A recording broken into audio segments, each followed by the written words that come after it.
বর্তমান সময়ে voter card, আধার card, ration card, pan কার্ডের প্রয়োজন প্রত্যেকেরই রয়েছে, কারণ বিভিন্ন সরকারি কাজে বা প্রকল্পে আপনাদের এই সমস্ত ডকুমেন্ট দিতে হচ্ছে। কিন্তু অনেকের voter card, pan card, ration card হারিয়ে গেছে, ফেটে গেছে, নষ্ট হয়ে গেছে, বা হয়তো আপনার প্যান কার্ড নাম্বার মনে নেই, প্যান কার্ডটাও নষ্ট হয়ে গেছে। তাহলে কিন্তু আপনি খুব সহজে এই পোর্টালের মাধ্যমে যাবতীয় ডকুমেন্ট ডাউনলোড, পাশাপাশি ভোটার কার্ডে মোবাইল নাম্বার লিঙ্ক করতে পারবেন, অরিজিনাল ভোটার কার্ড ডাউনলোড করতে পারবেন, তাও আবার কোন রকম ওটিপি ছাড়াই। আবার যদি আপনার প্যান কার্ড নাম্বার মনে না থাকে, সেক্ষেত্রে কিন্তু আপনি আধার কার্ড নাম্বার দিয়ে খুব সহজেই প্যান কার্ড নাম্বার বের করতে পারবেন, পাশাপাশি অনলাইন থেকে প্যান কার্ড ডাউনলোড করতে পারবেন। তো এই যে পোর্টাল দেখতে পাচ্ছেন, এই পোর্টালে কিন্তু আপনারা যাবতীয় সুবিধা পেয়ে যাবেন, যেমন আধার সার্ভিস রয়েছে, প্যান কার্ড সার্ভিস রয়েছে, ভেহিকেল সার্ভিস রয়েছে, রেশন কার্ড সার্ভিস রয়েছে, ভোটার কার্ড সার্ভিস রয়েছে, ফার্মার সার্ভিস রয়েছে, ইলেকট্রিসিটি বিল পেমেন্ট রয়েছে, পিইউসি সার্টিফিকেট রয়েছে এবং আদার সার্ভিস রয়েছে। তো ভিডিওর ডেসক্রিপশন বক্সে আপনারা ওয়েবসাইটের লিঙ্ক পেয়ে যাবেন। লিঙ্কে ক্লিক করলে কিন্তু সরাসরি আপনারা এই ওয়েবসাইটে চলে আসতে পারবেন। তো আমি এক এক করে সমস্ত যে সার্ভিস সেগুলি আপনাদের দেখাচ্ছি। তো প্রথমে রয়েছে এনপিসিআই ডিবিটি চেক, অর্থাৎ আপনার ব্যাংক অ্যাকাউন্টে ডিবিটি লিঙ্ক আছে কিনা সেটা কিন্তু আপনি খুব সহজেই চেক করতে পারবেন। তার জন্য ফার্স্ট অপশনে ক্লিক করবেন। ক্লিক করার পর এনপিসিআই ব্যাংক স্ট্যাটাস অপশনে ক্লিক করবেন। ক্লিক করলে কিন্তু এখানে আধার কার্ড নাম্বার দিয়ে সাবমিট করলেই আপনি দেখতে পারবেন যে বর্তমানে আপনার কোন ব্যাংক অ্যাকাউন্টে ডিবিটি লিঙ্ক রয়েছে। কারণ বর্তমানে পশ্চিমবঙ্গ সরকারের যে সমস্ত প্রকল্প রয়েছে বা কেন্দ্রের যে সমস্ত প্রকল্প রয়েছে, সমস্ত প্রকল্পের টাকা ডিবিটি লিঙ্কের মাধ্যমে দেওয়া হয়। সেক্ষেত্রে ডিবিটি লিঙ্ক থাকা কিন্তু খুবই প্রয়োজন। এর পরবর্তী আরো সার্ভিস রয়েছে, আমি এক এক করে সমস্ত সার্ভিস দেখাচ্ছি আপনাদের। পরবর্তী আধার সার্ভিস রয়েছে, এই অপশনে ক্লিক করবেন। ক্লিক করলে পরবর্তী পেজ ওপেন হবে, যেখান থেকে আপনি এনপিসিআই ব্যাংক স্ট্যাটাস অর্থাৎ ডিবিটি লিঙ্ক চেক করতে পারবেন। পরবর্তী পিএমজেএওয়াই কার্ড অর্থাৎ আয়ুষ্মান ভারত কার্ডের যে কার্ড সেটা আপনি ডাউনলোড করতে পারবেন। ই শ্রম কার্ড আপনারা ডাউনলোড করতে পারবেন। পরবর্তী আধার টু প্যান অর্থাৎ আধার নাম্বার দিয়ে আপনি প্যান কার্ড নাম্বার সার্চ করতে পারবেন বা দেখতে পারবেন। তার জন্য আপনারা আধার টু প্যান অপশনে ক্লিক করবেন।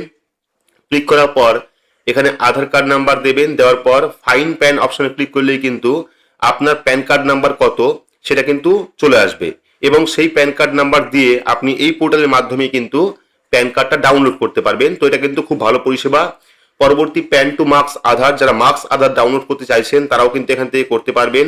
আধার নাম্বার ভেরিফাই করতে পারবেন, প্যান আধার লিঙ্ক করতে পারবেন, এনরোলমেন্ট স্ট্যাটাস চেক করতে পারবেন। পরবর্তী প্যান কার্ড সার্ভিস রয়েছে, প্যান কার্ড সার্ভিস অপশনে ক্লিক করবেন। ক্লিক করলে পরবর্তী প্যান কার্ডের যে সমস্ত সার্ভিস রয়েছে সমস্ত সার্ভিস আপনি দেখতে পারবেন। প্রথমে রয়েছে প্যান ফাইন ইনস্ট্যান্ট ফাস্ট, তো অপশনে ক্লিক করবেন। ক্লিক করলে পরবর্তী এরকম পেজ চলে আসবে, যেখানে আপনি আধার কার্ড নাম্বার দেবেন। দেওয়ার পর সাবমিট অপশন বা শো অপশনে ক্লিক করলেই কিন্তু আপনার প্যান কার্ড নাম্বার কত সেটা শুধুমাত্র আপনি আধার কার্ড নাম্বার দিয়েই দেখতে পারবেন। এবার প্যান ফাইন ইনস্ট্যান্ট রয়েছে, ক্লিক করবেন। ক্লিক করলে কিন্তু এখানে আধার কার্ড নাম্বার দিয়ে সেম পরিষেবা আপনারা পাচ্ছেন। প্যান কার্ড পিডিএফ ডাউনলোড, অর্থাৎ এখান থেকে আপনারা অনলাইন থেকে ই প্যান কার্ড ডাউনলোড করতে পারবেন। তার জন্য প্যান কার্ড নাম্বার দেবেন এখানে। দেওয়ার পর সাবমিট অপশনে ক্লিক করলেই কিন্তু আপনার যে ই প্যান কার্ড সেই প্যান কার্ড আপনি ইনস্ট্যান্ট ডাউনলোড করতে পারবেন। এর পরবর্তী প্যান ডিটেলস রয়েছে, আপনার প্যান কার্ডের যাবতীয় তথ্য আপনি দেখতে পারবেন। তার জন্য প্যান কার্ড নাম্বার দেবেন। দেওয়ার পর শো অপশন বা সাবমিট অপশনে ক্লিক করলেই কিন্তু আপনার প্যান কার্ডের যাবতীয় তথ্য আপনি দেখতে পারবেন। আধার টু মার্কস প্যান রয়েছে, প্যান টু মার্কস আধার রয়েছে, প্যান আধার লিঙ্ক রয়েছে, জিএসটি ভেরিফিকেশন, এরকম যাবতীয় অপশন রয়েছে। এর পরবর্তী ভেহিক্যাল সার্ভিসে আপনি পেয়ে যাবেন, দেখতে পাচ্ছেন লার্নিং পিডিএফ রয়েছে, লার্নিং ফাইন রয়েছে, এলএল এক্সাম রয়েছে, ভেহিক্যাল আরসি পিডিএফ ডাউনলোড করতে পারবেন। ভেহিক্যালের যাবতীয় সার্ভিস রয়েছে এখানে। পরবর্তী রেশন সার্ভিস অর্থাৎ রেশন কার্ডের যাবতীয় কাজ রয়েছে এখানে। ক্লিক করবেন। ক্লিক করার পর রেশন পিডিএফ, যদি আপনারা চাইছেন যে ই রেশন কার্ড ডাউনলোড করবেন সেক্ষেত্রে কিন্তু এখান থেকে আপনারা ই রেশন কার্ড ডাউনলোড করতে পারবেন। পরবর্তী আধার টু পিডিএফ অর্থাৎ আধার নাম্বার দিয়ে আপনি রেশন কার্ড বের করতে পারবেন। এইরকম কিন্তু একাধিক পরিষেবা রয়েছে। এরপরে যেটা গুরুত্বপূর্ণ পরিষেবা সেটা হচ্ছে voter card. Voter card service অপশনে ক্লিক করবেন। ক্লিক করলে কিন্তু পরবর্তী ভোটার কার্ডের যে সমস্ত সার্ভিস সেটাও আপনারা দেখতে পারবেন। তো দেখতে পাচ্ছেন প্রথম অপশন রয়েছে ভোটার মোবাইল লিঙ্ক, অর্থাৎ ভোটার কার্ডের সঙ্গে ফোন নাম্বার লিঙ্ক। এটা কোনো রকম ওটিপির প্রয়োজন পড়ে না।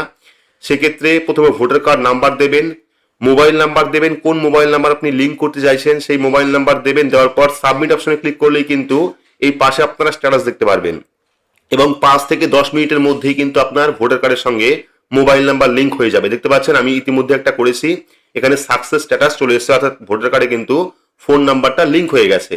এর পরবর্তী যে সার্ভিস রয়েছে অরিজিনাল পিডিএফ উইদাউট ওটিপি, অর্থাৎ voter card voter card download করতে হলে কোনো রকম ওটিপি ছাড়া, সেক্ষেত্রে আপনারা অরিজিনাল পিডিএফ উইদাউট ওটিপি অপশনে ক্লিক করবেন। ক্লিক করলে কিন্তু পরবর্তী এইরকম পেজ ওপেন হবে, যেখানে আপনারা ভোটার কার্ড নাম্বার দেবেন, ভোটার কার্ডের নাম দেবেন, কার নামে ভোটার কার্ড রয়েছে সেই নাম দেবেন। দেওয়ার পর এখান থেকে স্টেট অর্থাৎ রাজ্য সিলেক্ট করবেন। সিলেক্ট করার পর সাবমিট অপশনে ক্লিক করলে কিন্তু সঙ্গে সঙ্গে এখানে আপনি স্ট্যাটাস দেখতে পারবেন। এবং এখানে দেখতে পাচ্ছেন আমি ইতিমধ্যে একটা আবেদন করেছি ভোটার কার্ড ডাউনলোডের, অর্থাৎ ভোটার কার্ড ডাউনলোডের, সেটা কিন্তু সাকসেস হয়ে আছে। 5 থেকে 10 মিনিটের মধ্যেই কিন্তু কাজটা হয়ে যাচ্ছে। এবং হয়ে যাওয়ার পর পাশে আপনার ডাউনলোডের অপশন পাবেন। এখান থেকে আপনার ডাউনলোড অপশনে ক্লিক করে ভোটার কার্ড খুব সহজে ডাউনলোড করতে পারবেন। দেখতে পাচ্ছেন একদম অরিজিনাল ভোটার কার্ড কিন্তু ডাউনলোড হয়ে গেছে। তো এই যে পোর্টাল দেখতে পাচ্ছেন, এই পোর্টালে যাবতীয় সুবিধা আপনারা পাচ্ছেন। এইবার এই পোর্টালে কাজ করতে হলে কিন্তু প্রথমে আপনাকে অ্যাকাউন্ট তৈরি করতে হবে। তো অ্যাকাউন্ট আপনারা কিভাবে তৈরি করবেন সেই পদ্ধতি আমি দেখাচ্ছি। তো এই পোর্টালে অ্যাকাউন্ট তৈরি করার জন্য ভিডিও ডেসক্রিপশন বক্সে আপনারা ওয়েবসাইটের লিঙ্ক পেয়ে যাবেন। লিঙ্কে ক্লিক করলে সরাসরি কিন্তু আপনারা এই ওয়েবসাইটে চলে আসবেন। চলে আসার পর দেখতে পারবেন বিভিন্ন রকম সার্ভিস এখানে রয়েছে। Mobile recharge, DTH recharge, electricity bill, gas bill, water bill, broadband, landline bill, এরকম যাবতীয় ইন্স্যুরেন্স, ফাস্ট্যাগ, এরকম যাবতীয় সার্ভিস এই পোর্টালে পাচ্ছেন আপনারা। তো অ্যাকাউন্ট তৈরি করার জন্য ক্রিয়েট অ্যাকাউন্ট অপশনে ক্লিক করবেন। ক্লিক করলে পরবর্তী একটি ফর্ম আপনার সামনে ওপেন হবে, যে ফর্মটি আপনাকে ফিল আপ করতে হবে। ফর্মের প্রথমে রয়েছে নেম, এখানে আপনার নাম এবং পদবি লিখবেন। লেখার পর শপ নেম, অর্থাৎ যদি আপনার দোকান থাকে সেক্ষেত্রে দোকানের নাম লিখতে পারেন, অথবা নিজের নাম আপনি লিখতে পারেন। লেখার পর ইউজার টাইপে 3টি অ্যাকাউন্ট পাবেন, একটা হলো রিটেইলার, একটা হলো ডিস্ট্রিবিউটার, একটা হলো মাস্টার ডিস্ট্রিবিউটার। তো আপনি কোন আইডি নিয়ে কাজ করবেন সেই আইডি এখান থেকে সিলেক্ট করবেন। সিলেক্ট করার পর পেয়ে যাবেন মোবাইল নাম্বার, এখানে আপনারা মোবাইল নাম্বার দেবেন। মোবাইল নাম্বার দেওয়া পাসওয়ার্ড তৈরি করবেন, এখানে ডেমো পাসওয়ার্ড দেওয়া রয়েছে, আপনারা দেখে আপনার নামে একটি পাসওয়ার্ড তৈরি করে নেবেন। পাসওয়ার্ড তৈরি করার পর ইমেল অ্যাড্রেস দেবেন, দেওয়ার পর সাবমিট অপশনে ক্লিক করবেন। তো যাবতীয় ডিটেলস দিয়ে সাবমিট অপশনে ক্লিক করলে কিন্তু পরবর্তী পেমেন্টের পেজ চলে আসবে, যেখানে আপনি গুগল পে, ফোনপে বা যে কোনো ইউপিআই এর মাধ্যমে এই কিউআর কোডে পেমেন্ট করে কিন্তু আপনার অ্যাকাউন্ট সঙ্গে সঙ্গে তৈরি করতে পারবেন। তো কিউআর কোডে আপনারা পেমেন্ট করে দেবেন। করে দেওয়ার পর কিন্তু এবার আপনাকে চলে আসতে হবে মেন ড্যাশবোর্ডে। মেন ড্যাশবোর্ডে আসার পর আপনারা লগ ইন অপশনে ক্লিক করবেন। ক্লিক করলে লগ ইনের যে পেজ সেই পেজটা আপনার সামনে ওপেন হবে। তো অ্যাকাউন্ট করার সঙ্গে সঙ্গে অর্থাৎ পেমেন্ট করার সঙ্গে সঙ্গে কিন্তু আপনার ফোনে বা হোয়াটসঅ্যাপে ইউজার আইডি এবং পাসওয়ার্ড পাঠিয়ে দেওয়া হবে। সেই ইউজার আইডি এবং পাসওয়ার্ড দিয়ে আপনাকে লগ ইন করতে হবে। তার জন্য আপনারা ফোন নাম্বার দেবেন এবং যে পাসওয়ার্ড আপনি অ্যাকাউন্ট তৈরি করার সময় তৈরি করেছিলেন সেই পাসওয়ার্ড দিয়ে লগ ইন অপশনে ক্লিক করলেই কিন্তু আপনার যে ড্যাশবোর্ড সেই ড্যাশবোর্ডটা আপনি পেয়ে যাবেন। যদি কোনো রকম সমস্যা হয় সেক্ষেত্রে ভিডিও ডেসক্রিপশন বক্সে ওয়েবসাইটের লিঙ্ক, পাশাপাশি কন্ট্যাক্ট নাম্বারও দেওয়া রয়েছে। যদি কোনো সমস্যা হয় পেমেন্ট করার পরে বা ওয়েবসাইটে, সেক্ষেত্রে কিন্তু আপনারা অবশ্যই কন্ট্যাক্ট করতে পারবেন।